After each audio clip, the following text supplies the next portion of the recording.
काल जी।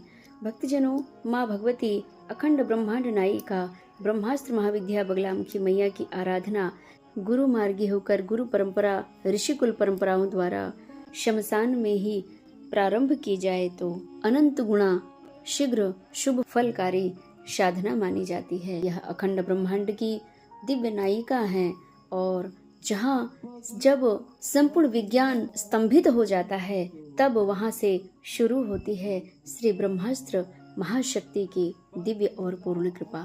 जहाँ विज्ञान भी फेल हो जाते हैं वहाँ तंत्र क्षेत्र की महाशक्ति ब्रह्मास्त्र महाविद्या की दिव्य कृपा प्रारंभ होती है।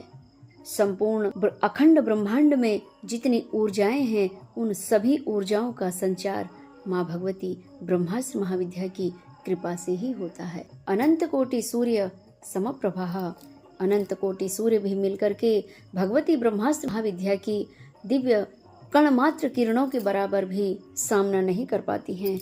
ऐसी है ब्रह्म शक्ति। भगवती के दिव्य साधक जब गुरु मार्गी होकर के ऋषिकुल परंपरा द्वारा शमशान में बैठ करके भगवती ब्रह्मास्त्र महाविद्या की आराधना करते हैं तो भगवती शीघ्रता पूर्वक प्रकट होकर के साधक के समक्ष खड़ी हो जाती हैं और साधक को वह शुभ मनवांछित फल जो शास्त्र सम्मत है, शास्त्र हित में है, विश्व जन कल्याण के हित में है, परिवार जनों के हित में है, ऐसी परोपकारी साधना से भगवती शीघ्रता पूर्वक प्रसन्न होकर के और अपने साधक को शुभ मनवांछित फल प्रदान करती हैं। किंतु बिरले ही साधक होते हैं जो कौल मार्ग से भगवती बगलामुखी मैया की आराधना करते हैं, वाम मार्ग से आराधना करते हैं, दक्षिण मार्ग से आराधना करते हैं। ये तो गुरु के ऊपर है कि अपने साधक को किस मार्ग से वे साधना कराना चाहते हैं। भक्तजनों, आपको ज्ञात हो वामाचार्य मार्ग में क्रिया प्रधान है और दक्षिणाचार्य मार्ग में भाव प्रधान है। ब्रह्मास्त्र महाविद्या भगवती अपने साधक की साधना से प्रसन्न होकर जब जिस समय साधक के समक्ष खड़ी होती हैं वह अलौकिक और दिव्य दृश्य होता है।